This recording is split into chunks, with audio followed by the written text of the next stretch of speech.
Desde su fundación en 1994, el Museo del Holocausto de Buenos Aires se convirtió en un espacio de referencia para la memoria de la Shoah, tanto a nivel nacional como internacional.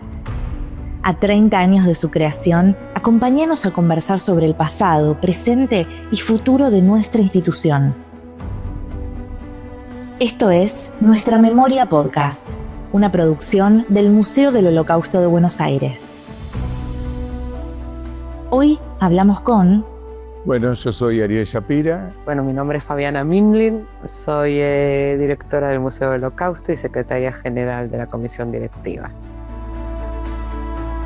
En este episodio, el museo a través de su renovación. ¿Cómo es tu historia con el tema de la Shoah en tu vida? Mis abuelos paternos vinieron a la Argentina, sus familias, con el barón Hirsch, fueron a las colonias, con lo cual mi abuela materna y mi abuelo paterno y mi abuela paterna son de Entre Ríos, son argentinos, digamos, con lo cual por ese lado no tengo ningún antecedente por allá, y por el otro lado tampoco. Mis abuelos maternos vinieron ambos de Polonia antes de la Primera Guerra Mundial.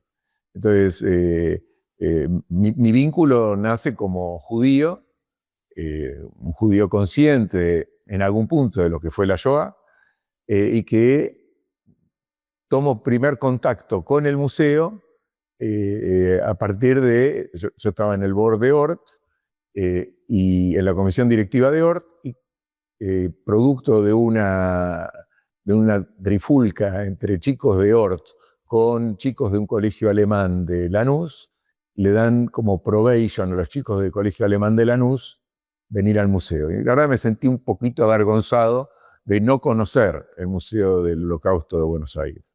Y vine. Y esa fue mi primera reacción la palabra no es desagrado, fue de lástima, de oportunidad perdida, ¿no? De tener un espacio que seguramente requería de esfuerzo, con muy buena voluntad de la gente que explicaba, con muy poco material y con una imagen para los que no tenían afecto al tema que me hacía pensar que el mensaje que tendría que dar esa institución no podía llegar en la forma que estaba estructurado. Fue allá por el 2017 que yo, viviendo en este momento en Israel, decidí volver a la Argentina por un tiempito, por un año, y hablando con Marcelo, él me propuso involucrarme en todo lo que es la renovación del museo, me contó de todo el proyecto que está liderando y me pidió que entre al equipo. Marcelo me preguntó, ¿vos te ocupás? Y dije, bueno, yo te acompaño, no sé yo. Y la verdad es que a partir de ahí empezamos a tratar de entender qué significaba meternos en una organización que tenía mucha gente con mucha pasión, muchos sobrevivientes que habían puesto sus libros, sus muebles, o sea, porque todo esto estaba armado con mucha buena voluntad y con mucho amor. Pero que muchas veces con amor y buena voluntad no lográs transmitir el mensaje que tenés que transmitir en el siglo XXI respecto a lo que pasó ya hace muchos años, ¿no? Entonces... Ahí Marcelo asume la presidencia y vos nada más y nada menos que el cargo de secretario general, y como vos decís, Marcelo te dijo, vos te ocupás y empezaste a hacer ¿qué para llevar adelante esta transformación? Sí, los cargos, olvídate. O sea, me gustaría sumarlo acá también a Gaby Coe, Sí, hubo otra gente. De nuevo a Daniel Mintz. O sea, la verdad es que a partir de ahí empezamos a pensar justamente cómo armar el equipo. Digamos, el primer tema era entender qué proyecto digamos, y con qué autoridad, y, entonces, y qué cambios teníamos que hacer en la comisión directiva, y en quién nos podíamos apoyar, y qué otras organizaciones se dedicaban a este tema, que había que sumarlas. Pero bueno, fue un primer proceso, una primera etapa de entender de qué se trata y tratar de entender cuál es el modelo de museo. Primero, ¿qué es un museo? Porque la verdad es que ni Marcelo ni yo tenemos la más remota idea. Tenemos, digo, en presente, porque seguimos sin tenerla, fuimos aprendiendo, pero de cómo se hace un museo. Pero empezamos entonces, personalmente empecé yo a viajar a distintos museos y a hablar con mucha gente vinculada a la temática para entender qué cosas son las que... y a recabar opiniones. Obviamente cada uno te decía otra cosa, digamos, ¿no? O sea, la primera fantasía que uno llamaba Yad Vashem y que le decías, mira, tengo 500 metros, mandame una muestra para 500 metros, y que seguramente la sacaba, bueno, una fantasía. En ese momento lo contratamos a Tito Milgram, Abraham Milgram, que vino de Israel, que en ese momento trabajaba en Yad Vashem, y nos pusimos a averiguar o a conocer o a empezar a entender cómo se hace un museo y qué es hacer un museo. Porque si bien hicimos reflexiones, no era lo mismo. En reflexiones, por ejemplo, vos estabas como director de contenidos y cuando vino Tito nos dimos cuenta que no podía seguir siendo el referente de contenidos, sino que tenía junto conmigo hacer la dirección general de todo lo que fue este súper equipo interdisciplinario que dirigimos semana a semana, panel por panel, foto por foto, dispositivo por dispositivo. Y bueno, fue en gran parte Tito el que nos encaminó a cómo hacer esto. Todo lo que fue la remodelación edilicia que estaba a cargo de Daniel Minter era empezar a hacer las licitaciones para contratar a los proveedores, ¿no? Si era de carpintería, si era de, construcción, acuerdo licitaciones por aire acondicionado, un montón de todos los proveedores y todas estas licitaciones, yo junto con Gabriel Gwirtz también participábamos, estábamos al tanto y lo íbamos también todo conversando y decidiendo junto con la comisión directiva, que en ese momento estaban más involucrados Marcelo, Gaby Cohen y Ariel Shapira, obviamente, y que íbamos decidiendo juntos. Toda esa reconstrucción edilicia, toda esa remodelación que se hizo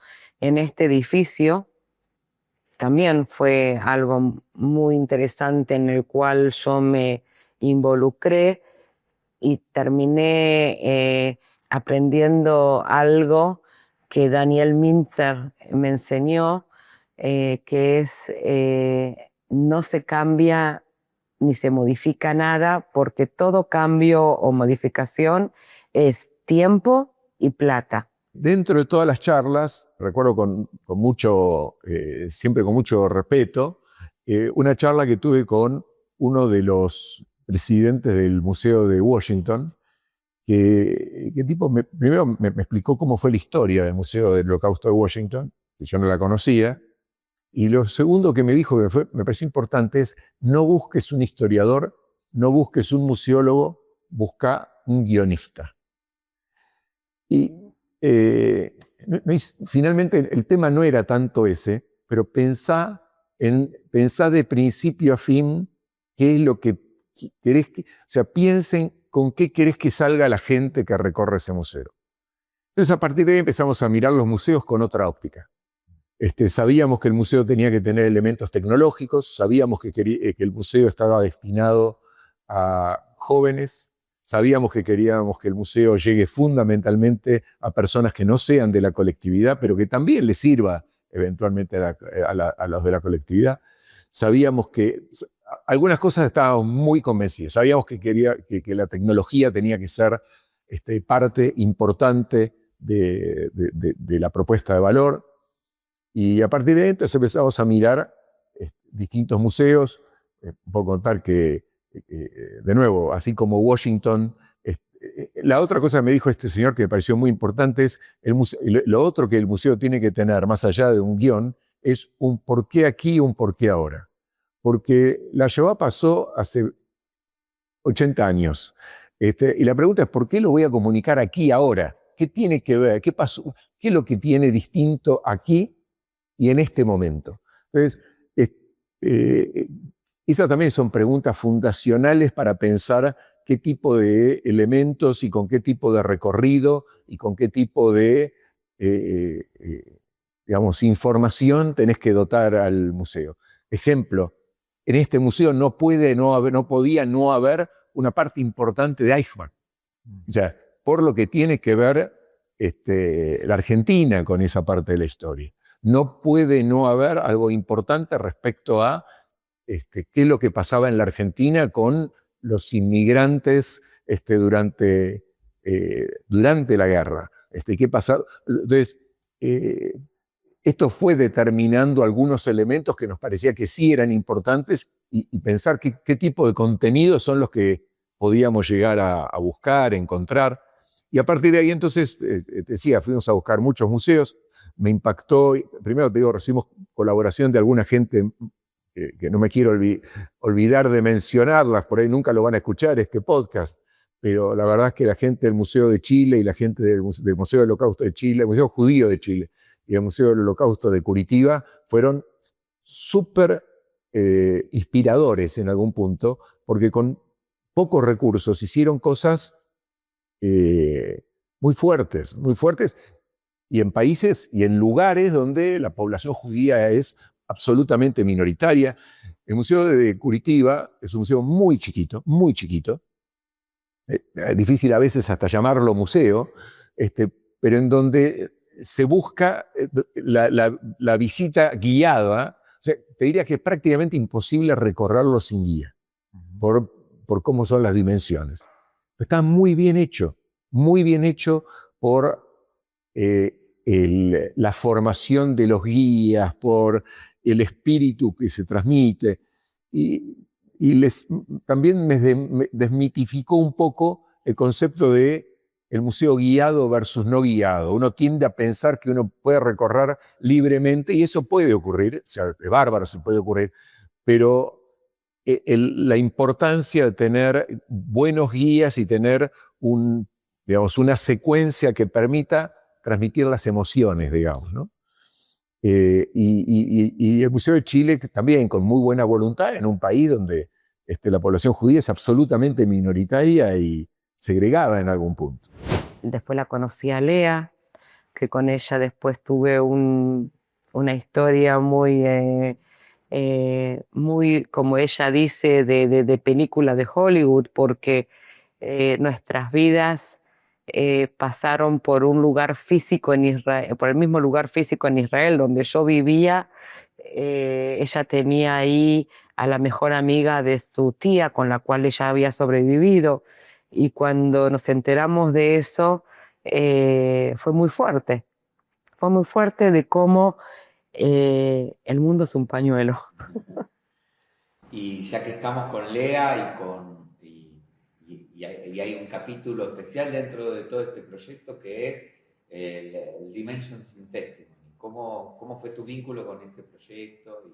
Ese proyecto lo vio Ari cuando Ari va a ver muchos museos del Holocausto de todo el mundo para ver qué es y cómo se hace o qué hay en el mundo.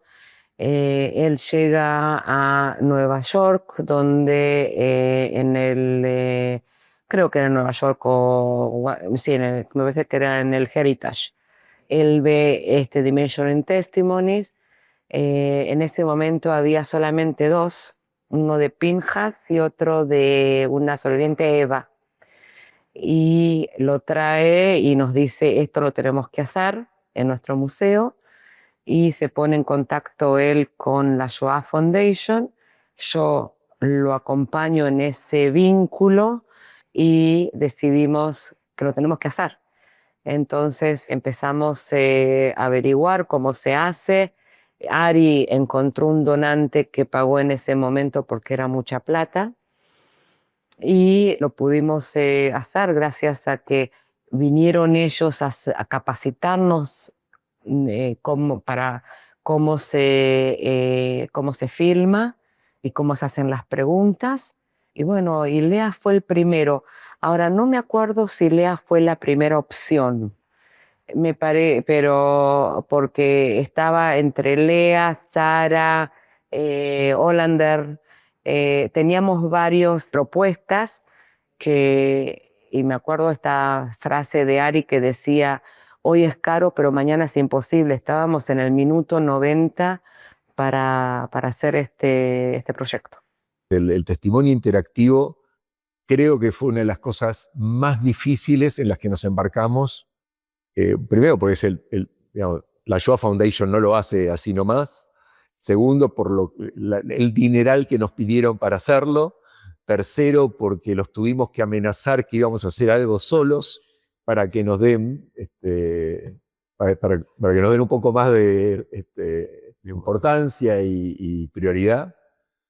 Y la verdad que cuando uno lo ve hoy y cuando ve cuántos testimonios hay y qué fue lo que pasó, digamos, ¿no? Con todo esto, bueno, la verdad, qué golazo que lo hicimos porque un poco la teoría, lo que no filmemos ahora, no lo vamos a filmar nunca. ¿Cómo es tu frase? Hoy es caro, mañana imposible. Claro. Sí, y me acuerdo, y tanto vos como Fabi sabía y lo viví como, ¿no? Eso llevaba mucho estrés, mucho trabajo, pero vos tenías la convicción de que había que hacerlo sí o sí. Y a tantos años de la inauguración, sin dudas, es uno de los highlights del museo en términos de impacto con los visitantes, ¿no? Y aparte me parece, de nuevo, somos la última generación que va a poder hablar con sobrevivientes y lamentablemente quedan cada vez menos. Entonces, parece que para esta institución era importante contar con ese tipo de herramienta. Y ahora sí, retomando un poco el hilo hacia diciembre del 2019, la inauguración de este nuevo museo, ¿qué podés contar sobre esa experiencia? Creo que eso fue lo más difícil. Lo recuerdo como inclusive más difícil que el evento en el CCK con Elena Roger. Fue muy difícil entender cómo se hace. Todo el mundo quería estar invitado, todo el mundo quería participar y queríamos que estén representantes de todos los partidos políticos y fue muy difícil. Recuerdo primero la tremenda convocatoria. Marcelo y el equipo hicieron un trabajo increíble de convocatoria. Vino todo el arco político, desde el presidente en ese momento, casi terminando su mandato, haciendo la primera recorrida. Funcionó todo, creer o reventar, funcionó todo, porque terminamos cortando bulones, como siempre se terminan estas cosas, pero con una fecha cierta que había que terminar, y se terminó y se llegó y la gente pudo recorrer. En marzo del 2020 estábamos listos para recibir a las escuelas y llegó la pandemia. ¿Cómo recordás ese cambio? Que fue un cambio universal, es decir, ocurrió en todo el mundo, pero desde tu experiencia en el museo. Bueno, como todos, cerramos ese día el museo. Me acuerdo que era un 20 de marzo que empezó. Dijimos, ok, cerramos como todos y estaba segura que en 3 semanas volvíamos. Y no había horario, no había día, no existía si era 9 de la noche, 10 de la noche, 11 de la noche, 8 de la mañana. O sea, no existía el horario. Y bueno, juntos empezamos a organizar una rutina de trabajo con el equipo y solucionando lo que había que solucionar. Lo primero que sabíamos que teníamos que hacer es cómo seguimos con la tarea del museo, que es educar.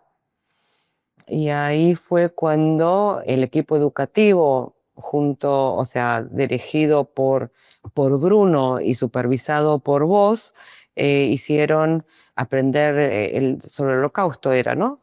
O sea, que era, ¿qué podemos aprender del holocausto? Que era una charla con un PowerPoint por Zoom a los colegios. Mientras que Mariano, de todo el equipo de interactividad, se vinieron al museo que estaba todo limpito y recién estrenado a filmar todo en 360 para hacer este recorrido 360 que llegó a pasar fronteras y llegamos con nuestro museo antes de inaugurarlo acá, antes de usarlo, no inaugurarlo, antes de usarlo físicamente acá en el edificio, lo presentamos ya a todo el mundo, toda Latinoamérica, de acuerdo a Ecuador, México, España. Mencionaste a Mónica, mencionaste a Lea, a Sara. ¿Cómo fue tu vínculo en estos años con los sobrevivientes? Mira, Helen, Mónica, Sara, te diría, me eriza la piel cuando pienso en ellas. Probablemente no, digamos, no soy familiar, no tengo una relación de amistad, pero cada tanto, primero las recuerdo, digamos, tengo un profundo afecto y respeto por ellas, ¿no? Y por la tarea que hacen, ¿no? Y me encanta, o sea, pues, la inteligencia de Helen, Rosa y Mónica para comunicar sus historias que no son de gueto, pero son o de campo, pero quizás escuchando el relato de Mónica, uno se pone en la situación, quizás es más fácil ponerme en la situación de tener que entregar a mi hijo para salvarlo. O sea, cualquiera que tenga un hijo y que tiene que pensar que lo tiene que dejar en custodia sin saber si lo va a volver a ver o no, por cualquier situación, la verdad es que es, para los mortales, mucho más fácil de identificarse y de proyectarse en ese tremendo. Ellas a veces no se reconocen como sobrevivientes en algún punto, ¿no? Y la verdad es que tiene una tremenda historia y por eso me parece que no vale la pena encontrar la forma de que estas historias se conozcan más, se difundan y perduren en el tiempo, ¿no? No, el vínculo es ese, qué sé yo, con cada uno en la forma que Moisés ya estaba más viejito, pero no, me pareció fundamental honrarlos, darles vida, darle el protagonismo que se merecen. Seguramente estoy siendo injusto con alguno que no mencioné, digamos. Bueno, Eugenia, una tremenda luchadora, en gran medida seguramente este museo le debe mucho a ella. Al principio me daba como vergüenza, o sea, no sabía cómo hablarles, o sea, yo veía acá que la gente tenía vínculos muy cercanos con ellos y ellos a mí no me conocían, yo tampoco lo conocía a ellos, pero me acuerdo muy bien la situación cuando en la noche de los museos del 4 de noviembre del 2018, acá, en 17 entonces fue, el 4, claro, unos meses después de haber llegado acá a la Argentina, después de 34 años que no había vivido acá en Buenos Aires, cae la noche de los museos, habíamos quedado que al día siguiente desalojábamos este edificio y vengo a la noche de los museos y me siento al lado de Sarita en el testimonio que ella da. Millones de personas alrededor en un lugar súper apretado, chiquitito, que era el pasillo. y me acuerdo que me siento al lado de Sara y le doy la mano por abajo de la mesa.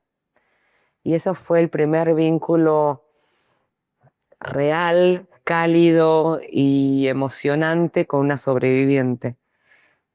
Bueno, después lo conocí a Moisés, que era un genio, muy divertido, con un humor muy especial de él. ¿Qué aprendiste? Aprendí muchísimo. Aprendí a trabajar con un equipo, aprendí a dirigir un equipo, a lidiar, aprendí a lidiar con frustraciones de la gente, con peleas de la gente. Bueno, por supuesto que aprendí eso, o sea, por supuesto que aprendí la historia del Holocausto primero. Primero y principal, aprendí la historia del Holocausto, que mucho vos fuiste mi profesor. O sea, es algo que fui aprendiendo, pero todo lo que es trabajar, no sé, o sea, es muy difícil poner en algo específico. Aprendí a hacer un museo. O sea, nosotros siempre decimos, o sea, qué honor y qué posibilidad se nos dio de poder hacer un museo.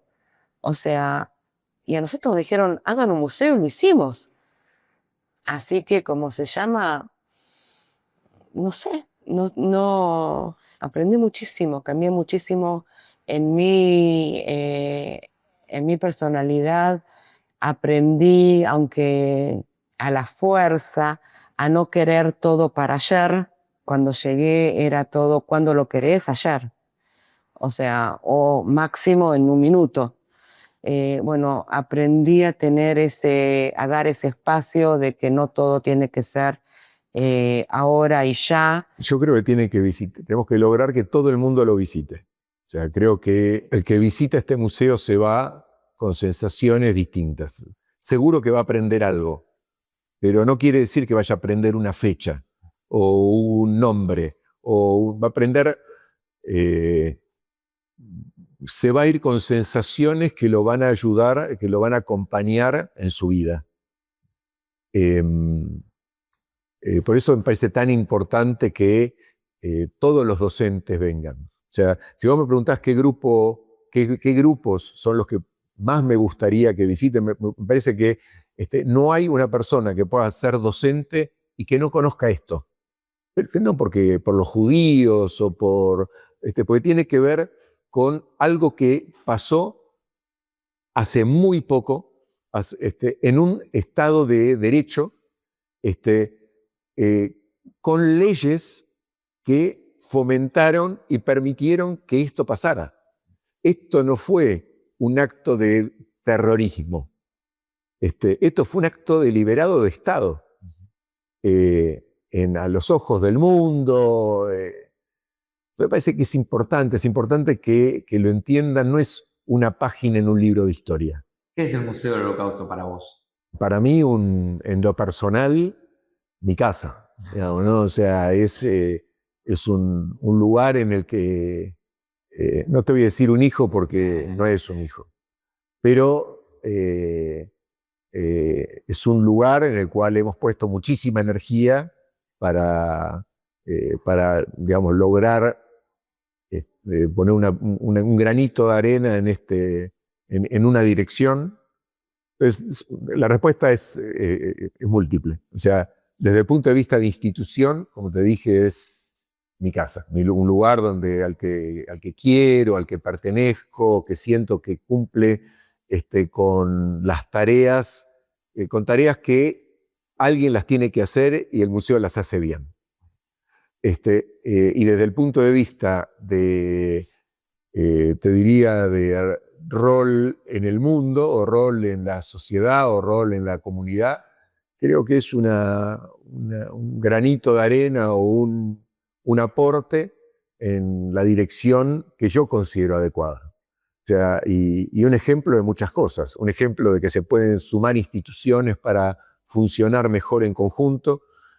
que 1 más 1 puede ser más que 2, que cuando se quiere hacer algo con calidad y con profesionalismo, los aportantes aparecen. El desafío como museo es llenarlo de escuelas, llenarlo de docentes, llenarlo de periodistas y comunicadores que puedan comunicar lo que hacemos, poder llegar a todas las fuerzas vivas, gendarmes, policías de todo tipo, jueces, funcionarios, a nivel museo, seguir con todas las actividades espectaculares que tenemos por fuera también de la visita, todos estos cursos que hacemos, todo el trabajo que se hace en redes, todo para mostrarnos y seguir mostrando.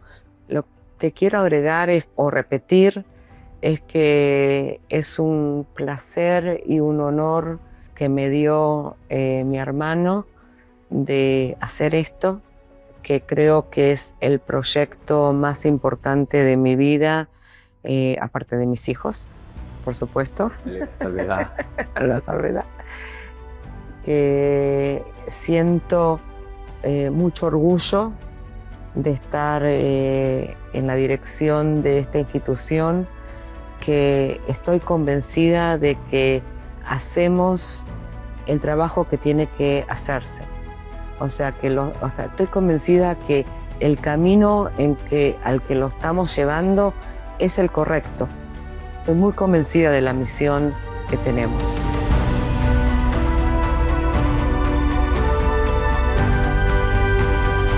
Esto fue Nuestra Memoria Podcast. Seguinos en @Museo Shoah en todas nuestras redes. Idea y realización integral, Jonathan Karzenbaum y Federico Treger. Locución y grabación, Juliana Fink. Producción artística, diseño sonoro y edición, Marco Tonizo. Agradecemos especialmente a todas las personas que participaron de este proyecto y te esperamos en el próximo episodio de Nuestra Memoria Podcast. Esta producción fue realizada por el Museo del Holocausto de Buenos Aires.